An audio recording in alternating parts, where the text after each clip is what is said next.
On va maintenant parler un tout petit peu du son et du travail du son. Je vous ai préparé un petit fichier très simple avec un petit peu de ma voix, un petit passage qui présente un peu la vidéo. C'est rien de glorieux, je vous le promets, euh, mais c'est juste pour démontrer un peu le travail du son. Donc on va récupérer le clip voix qui est dans l'explorateur de médias dans le projet, donc on va cliquer sur importer quand même. On aurait pu le tirer directement, mais c'est quand même mieux de l'avoir dans le projet. Comme ça, on a tous les fichiers qu'on va utiliser tous ensemble. On peut également commencer à organiser tout, mais puisque bon, c'est un tout petit projet, on va pas nécessairement chercher à organiser très fort, mais on peut faire des chutiers. Un chutier, c'est comme un dossier, en gros, euh, où on peut organiser tout ce qu'on a pour vraiment avoir une meilleure visibilité. Ici, on ne rentre pas vraiment dans la complication extrême, donc on va pas non plus utiliser ça pour cet exercice en tout cas. Néanmoins, si on a un projet qui dure 3 heures de vidéo ou même une demi-heure de vidéo, ou qu'on a 150 plans pour 10 secondes de vidéo, je sais pas, j'exagère très fort, mais parfois on a énormément de plans pour des toutes petites séquences et c'est bien d'avoir quand même une belle organisation par séquence pour être certain d'avoir vraiment son projet organisé.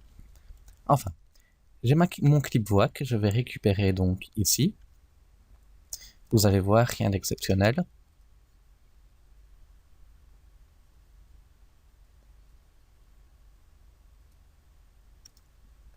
Voilà, on a quelques particularités quand même à remarquer. C'est qu'on a un petit clic à un certain moment dans le son que vous allez entendre. Là, attends, 3, 2, 1.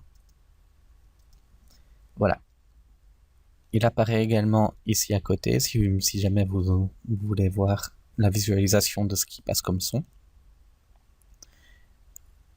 On voit qu'il n'y a pas grand chose de vraiment saturé qui arrive au 0 ici, donc ça c'est mieux. Donc ce qu'on va faire tout simplement, c'est placer un point out. Voilà. Donc comme vous voyez, la fin a été coupée au bon endroit. On va réécouter le son.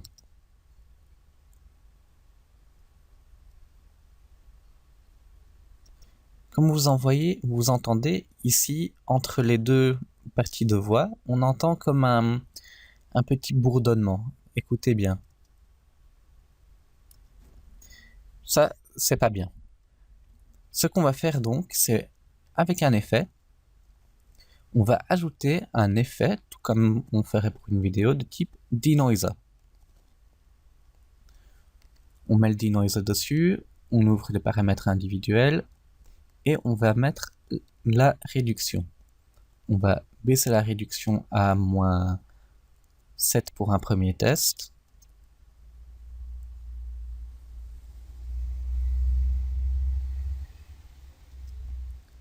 On va réécouter juste la petite partie ici. On a entendu que ça a quand même fort descendu, donc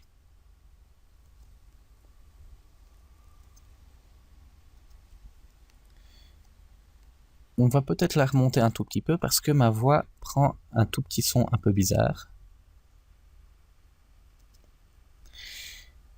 Et on va s'amuser à faire ça, à rajouter encore plus de silence entre les parties où je ne parle pas.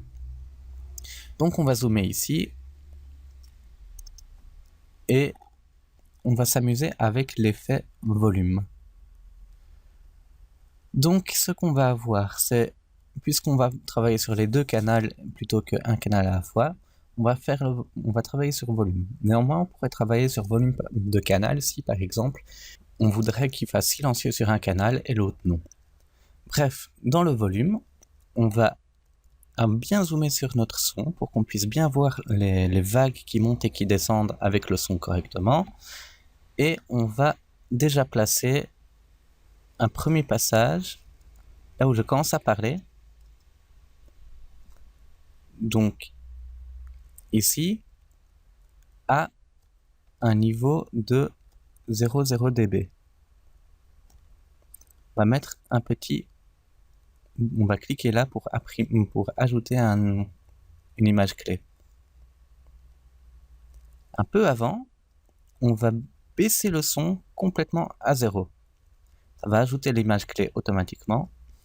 Et comme ça, on va voir progressivement le son qui va arriver juste avant le son de ma voix. Ceci permettra de complètement virer le petit bourdonnement derrière, tout en évitant quand même d'avoir vraiment un cassage entre le bourdonnement et ma voix. Et à la fin, on va faire exactement la même chose, mais dans l'autre sens. Donc, ici à 100%, on tire pour que ici ce soit à 0.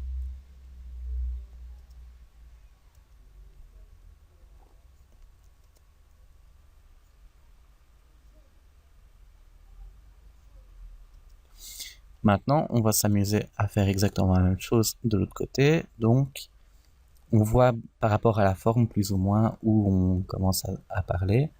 Donc, on va mettre ça à 0 dB.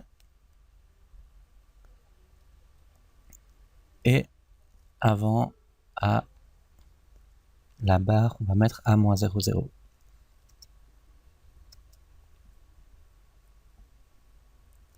Et encore une fois, on met une image clé et on passe à 0.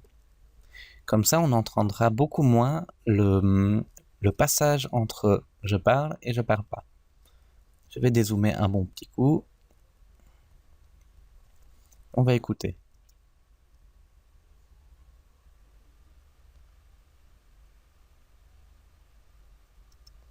Donc on n'a pas vraiment un cassage très brusque entre ceci. Si ça vous amuse, vous pouvez également prendre beaucoup d'autres réglages d'effets pour vraiment maîtriser la voix à une extrême. Bien sûr, il y a certaines choses qui, un peu comme avec les autres projets, avec tout ce qui est vidéo, on peut très vite aller dans quelque chose d'un tout petit peu absurde, un peu exagéré. Donc on va essayer quand même de faire attention à ne pas trop exagérer encore. Bien sûr, si ça vous amuse de faire des petites voix de souris ou des voix de géants, vous pouvez le faire. Maintenant, la suite Adobe a d'autres logiciels comme Audition ou Soundbooth qui sont un tout petit peu plus adaptés à ce genre de travail.